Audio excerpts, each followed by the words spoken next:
My dear friends and professionalist, I am Uday Singh advocate speaking. ನೀವೆಲ್ಲರೂ ಸಹ ನನ್ನ ಚಾನಲನ್ನು ನೋಡ್ತಾ ಇದ್ದೀರಿ ಅಂತ ನಾನು ಅಂದ್ಕೊಂಡಿದ್ದೀನಿ. ಶೇರ್ ಮಾಡಿ, ಲೈಕ್ ಮಾಡಿ, ಕಮೆಂಟ್ ಮಾಡಿ. ಮತ್ತು ಇನ್ನೂ ನನ್ನ ಚಾನಲ್ಗೆ ಯಾರ್ಯಾರು ಸಬ್ಸ್ಕ್ರೈಬ್ ಆಗಿಲ್ಲ ದಯವಿಟ್ಟು ಸಬ್ಸ್ಕ್ರೈಬ್ ಆಗಬೇಕಂತೇಳಿ ಕೇಳ್ಕೊಳ್ತಾ, ಇವತ್ತು ನಾನು ಇನ್ನೊಂದು ವಿಷಯವನ್ನು ಆಯ್ಕೆ ಮಾಡಿಕೊಂಡು ನಿಮ್ಮ ಮುಂದೆ ಬಂದಿದ್ದೀನಿ. ನಾನು ಇವತ್ತು ಆಯ್ಕೆ ಮಾಡ್ಕೊಂಡಿರ್ತಕ್ಕಂಥ ವಿಷಯ ಅಂತಂದ್ರೆ CPC 1908 ಅಡಿ ಒಳಗಡೆ ಇರ್ತಕ್ಕಂಥ ರಿವ್ಯೂ ಎಂಬತಕ್ಕಂಥ ವಿಚಾರವನ್ನ ನಿಮ್ಮ ಮುಂದೆ ಈ ವಿಡಿಯೋ ಮೂಲಕ ಒಂದಿಷ್ಟು ವಿಶ್ಲೇಷಣೆಯನ್ನು ಕೊಡಲಿಕ್ಕೆ ಇಷ್ಟಪಡ್ತಾ ಇದ್ದೀನಿ.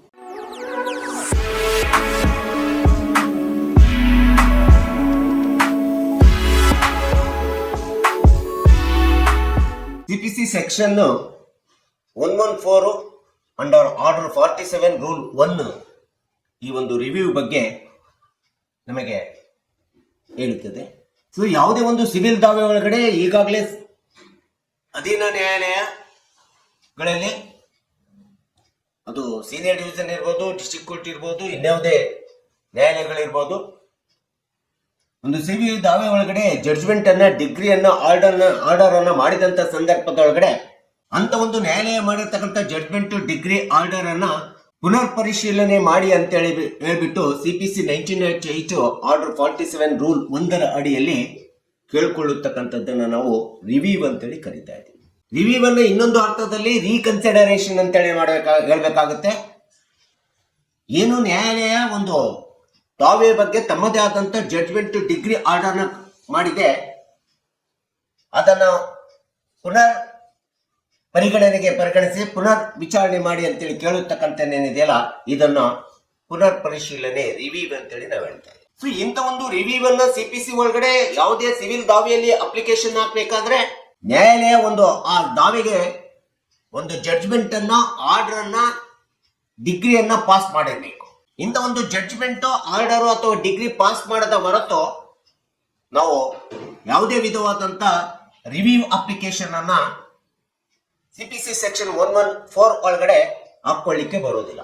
ಮತ್ತು ರಿವ್ಯೂ ಅಪ್ಲಿಕೇಶನ್ ಅನ್ನ ನಾವು ದಾವೆ ಒಳಗಡೆ ನಮ್ಮ ದಾವೆಯನ್ನು ಪುನರ್ ಪರಿಶೀಲನೆ ಮಾಡಿ ಅಂತೇಳಿ ಕೇಳಬೇಕಾದ್ರೆ ಅದಕ್ಕೆ ಅತಿ ಪ್ರಮುಖವಾದಂತ ಒಂದು ಇನ್ಗ್ರೀಡಿಯೆಂಟ್ಸ್ ಅಥವಾ ಕ್ಯಾರೆಕ್ಟರ್ ಏನಿರ್ಬೇಕು, ಗುಣ ಏನಿರ್ಬೇಕಂತಂದ್ರೆ, ಸ್ವಭಾವ ಏನಿರ್ಬೇಕಂತಂದ್ರೆ, ನಾವು ಕಾರಣ ಏನನ್ನ ಹಾಕ್ಬೇಕಂತಂದ್ರೆ, ನಮಗೆ ನ್ಯಾಯಾಲಯ ಮಾಡಿರ್ತಕ್ಕಂಥ ಜಡ್ಜ್ಮೆಂಟ್, ಆರ್ಡರ್, ಡಿಗ್ರಿ, ನಮ್ಮ ದಾವೆ ಇಲ್ಲಿ ನಾವು ಪುನಃ ಹೊಸದಾಗಿ ಯಾವುದೇ ವಿಧವಾದಂತ ಎವಿಡೆನ್ಸ್ ಗಳನ್ನ, ಮೆಟೀರಿಯಲ್ ಡಾಕ್ಯುಮೆಂಟ್ಸ್ ಎವಿಡೆನ್ಸ್ ಗಳನ್ನ ನಾವು ಕೊಡ್ಲಿಕ್ಕೆ ಹೊರೆಯಾಗಿರ್ಬೇಕು. ಮತ್ತು ಹೊಸದಾಗಿರ್ತಕ್ಕಂಥ ಅತಿ ಪ್ರಮುಖವಾದಂತ ಸಾಕ್ಷ್ಯಾಧಾರಗಳನ್ನ ನಮಗೆ ಸಿಕ್ಕಿರ್ಬೇಕು.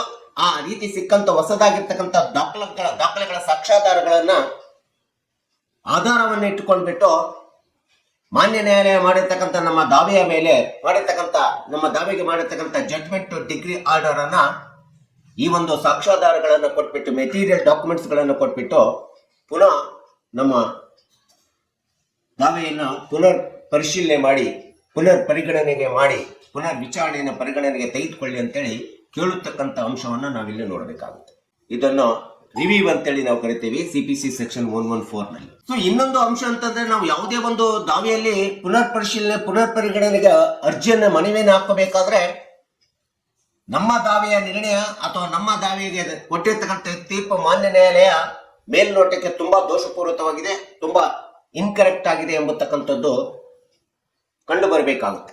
ಅಥವಾ ಇನ್ಯಾವುದೇ ಒಂದು ದಾವೆ ಒಳಗಡೆ ಇನ್ಯಾವುದೇ ಅತಿ ಪ್ರಮುಖವಾದಂತ, ಮಹತ್ವಪೂರ್ಣವಾದಂತ ಒಂದು ಕಾರಣ ಇದೆ, ದಾವೆ ಸರಿಯಾಗಿ ವಿಚಾರಣೆ ಆಗಿಲ್ಲ, ಸರಿಯಾಗಿ ವಿಮರ್ಶೆ ಆಗಿಲ್ಲ ಎಂಬತಕ್ಕಂಥದ್ದು ಕಂಡು ಬಂದಂತ ಸಂದರ್ಭದಲ್ಲಿ ಅತಿ ಪ್ರಮುಖವಾದಂತ, ಮಹತ್ವಪೂರ್ಣವಾದಂತ ಕಾರಣವನ್ನು ಕೊಟ್ಬಿಟ್ಟು ನಾವು ನಮ್ಮ ದಾವೆಗೆ ಆಗಿರ್ತಕ್ಕಂಥ ಜಡ್ಜ್ಮೆಂಟ್, ಡಿಗ್ರಿ, ಆರ್ಡರ್ಗೆ ಪುನರ್ ಪರಿಶೀಲನೆ ಮಾಡಿ ಅಂತೇಳಿ ಯಾವ ನ್ಯಾಯಾಲಯ ನಿರ್ಣಯವನ್ನ ನಿರ್ಧಾರ ಕೊಟ್ಟಿರ್ತದೋ, ಸೇಮ್ ಕೋರ್ಟ್ ಅಂತ ಹೇಳ್ತೀವಿ, ಅದೇ ನ್ಯಾಯಾಲಯದಲ್ಲಿ ನಾವು ಪುನರ್ ಪರಿಶೀಲನೆಗೆ ಈ ಒಂದು ಆರ್ಡರ್ 47 ರೂಲ್ 1 ಸೆಕ್ಷನ್ 114 ಪ್ರಕಾರ ಸೊ ರಿವ್ಯೂವಿಗೆ ಕೇಳ್ಕೊಳ್ಳತಕ್ಕಂಥ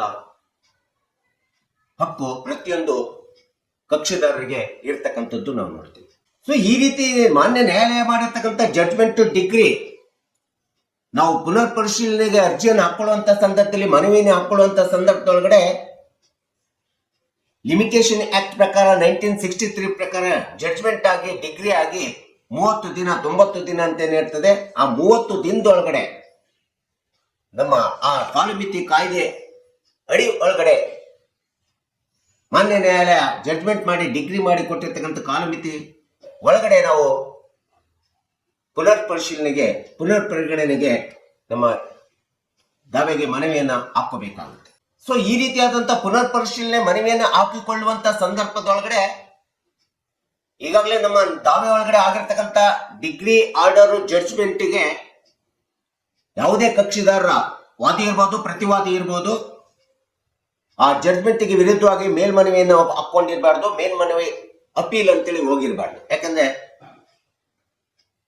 ನ್ಯಾಯಾಲಯ ಕೊಟ್ಟಿರ್ತಕ್ಕಂಥ ಜಡ್ಜ್ಮೆಂಟ್ ಡಿಗ್ರಿಗೆ ಅಪೀಲ್ ಅನ್ನು ಹೋದಂತ ಸಂದರ್ಭದಲ್ಲಿ ಮೇಲ್ಮನವಿಗೆ ಹಾಕಿಕೊಂಡಂತ ಸಂದರ್ಭದೊಳಗಡೆ ನಾವು ಜಡ್ಜ್ಮೆಂಟ್ ಡಿಗ್ರಿ ಕೊಟ್ಟಿರ್ತಕ್ಕಂಥ ಅದೇ ನ್ಯಾಯಾಲಯದೊಳಗಡೆ ಪುನರ್ ಪರಿಶೀಲನೆಯನ್ನು ಹಾಕ್ಲಿಕ್ಕೆ ಬರುವುದಿಲ್ಲ, ಇದು ಅನರ್ಹವಾಗ್ತದೆ. ಮತ್ತು ನ್ಯಾಯಾಲಯದೊಳಗಡೆ ನಾವು ನಮ್ಮದೇ ಆದಂತ ದಾವೆಗೆ ರಿವ್ಯೂ ಅನ್ನ ರೀಕನ್ಸಿಡರೇಷನ್ ಅಪ್ಲಿಕೇಶನ್ ಅನ್ನ ಕೇಳಬೇಕಾದ್ರೆ ಸಫಿಸಿಯಂಟ್ ಗ್ರೌಂಡ್ಸ್ ಇರಬೇಕಾಗುತ್ತೆ. ದಾವೆ ಒಳಗಡೆ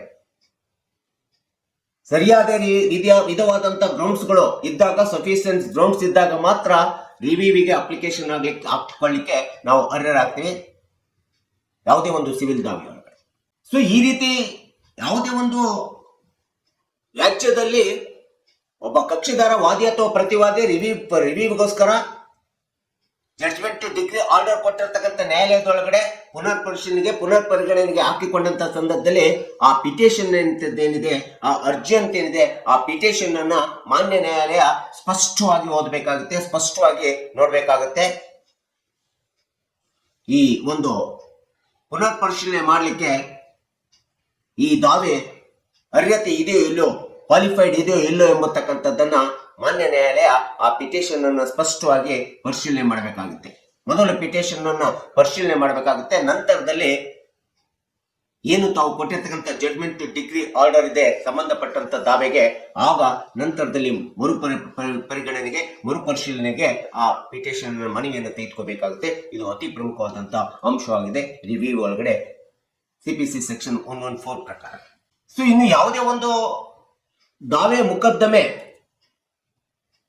ಮಾನ್ಯ ನ್ಯಾಯಾಲಯ ಮಾಡಿದಂತ ಜಡ್ಜ್ಮೆಂಟ್ ಆರ್ಡರ್ ಡಿಗ್ರಿಗೆ ಪುನರ್ ಪರಿಶೀಲನೆ ಮಾಡಿ ಅಂತ ಹೇಳ್ಬಿಟ್ಟು ಮನವಿ ಹಾಕಿಕೊಂಡಾಗ, ಅರ್ಜಿ ಹಾಕಿಕೊಂಡಂತ ಸಂದರ್ಭದೊಳಗಡೆ ಒಂದು ವೇಳೆ ಆ ಒಂದು ಮನವಿ ಅಥವಾ ಅರ್ಜಿ ಅಡ್ಮಿಟ್ ಆಯ್ತು ಅಂತಂದ್ರೆ, ಆ ನ್ಯಾಯಾಲಯದೊಳಗಡೆ ಅಡ್ಮಿಟ್ ಆದಂತ ಸಂದರ್ಭದಲ್ಲಿ ಅಂತ ಒಂದು ಪಿಟಿಷನ್ ಅನ್ನ ಅಥವಾ ಕೇಸನ್ನ ಪುನರ್ ವಿಚಾರಣೆ ಮಾಡಿ, ಪುನರ್ ಪರಿಶೀಲನೆ ಮಾಡಿ, ಪುನರ್ ಪರಿಗಣನೆಗೆ ತೆಗೆದುಕೊಂಡ್ಬಿಟ್ಟು ಈ ಮೊದಲೇ ಹೇಳಿರ್ತಕ್ಕಂಥ ನಿರ್ಣಯ, ತೀರ್ಪು, ಜಡ್ಜ್ಮೆಂಟ್ ಆರ್ಡರ್ ಡಿಗ್ರಿ ಏನಿದೆ ಅದಕ್ಕೆ ವಿರುದ್ಧವಾಗಿಯೂ ಸಹ ತೀರ್ಪನ್ನು ಕೊಡುವಂತ ಅಧಿಕಾರ ಮಾನ್ಯ ನ್ಯಾಯಾಲಯಕ್ಕೆ ಇರ್ತಕ್ಕಂಥದ್ದು ಅಂತೇಳಿ ನಾವಿಲ್ಲಿ ನೋಡ್ಬೇಕಾಗುತ್ತೆ ರಿವ್ಯೂ ಅಪ್ಲಿಕೇಶನ್ ಹಾಕೊಂಡಂತ ಸಂದರ್ಭದಲ್ಲಿ. ಸೊ ಹೀಗೆ CPC ಒಳಗಡೆ ರಿವ್ಯೂ ಎಂಬತಕ್ಕಂಥದ್ದೇನಿದೆ ತುಂಬಾ ಪ್ರಮುಖವಾದಂತ ಅಂಶ ಆಗಿದೆ.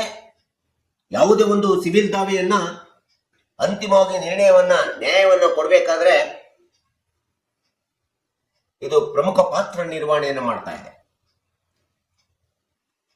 ರಿವ್ಯೂ ಪಿಟಿಷನ್ ಅನ್ನ ಯಾವಾಗಲೂ ಯಾವ ನ್ಯಾಯಾಲಯ ನಿರ್ಧಾರವನ್ನ ಜಡ್ಜ್ಮೆಂಟ್ ಅನ್ನ ಆರ್ಡರ್ನ ಡಿಗ್ರಿ ಕೊಟ್ಟಿರ್ತದೆ ಅದೇ ನ್ಯಾಯಾಲಯದಲ್ಲಿ ಆರ್ಡರ್ 47 ರೂಲ್ 1 CPC ಸೆಕ್ಷನ್ 114 ಪ್ರಕಾರ ಈ ಒಂದು ರಿವ್ಯೂ ಪುನರ್ ಪರಿಗಣನೆ ಮನವಿಯನ್ನು ಹಾಕೊಳ್ಳಿಕ್ಕೆ ಪ್ರತಿಯೊಬ್ಬ ಕಕ್ಷಿದಾರರಿಗೂ, ಸಾರ್ವಜನಿಕರಿಗೂ, ಎಲ್ಲರಿಗೂ ಸಹ ಇಂಥ ಒಂದು ಪುನರ್ ಪರಿಶೀಲನಾ ಅಂಶ ವಿಚಾರ ನ್ಯಾಯಾಲಯ ಅಳವಡಿಸಿಕೊಂಡಿದೆ, ನ್ಯಾಯಾಂಗ ವ್ಯವಸ್ಥೆ ಪ್ರಕ್ರಿಯೆಯಲ್ಲಿ ಅಳವಡಿಸಿಕೊಂಡಿದೆ ಎಂಬತಕ್ಕಂಥದ್ದು ಎಲ್ಲರಿಗೂ ಗೊತ್ತಾಗಲಿ ಎಂಬತಕ್ಕಂಥ ಹಿನ್ನೆಲೆಯನ್ನು ಇಟ್ಕೊಂಡು ಈ ವಿಡಿಯೋನ ಹೇಳಿದ್ದೀನಿ.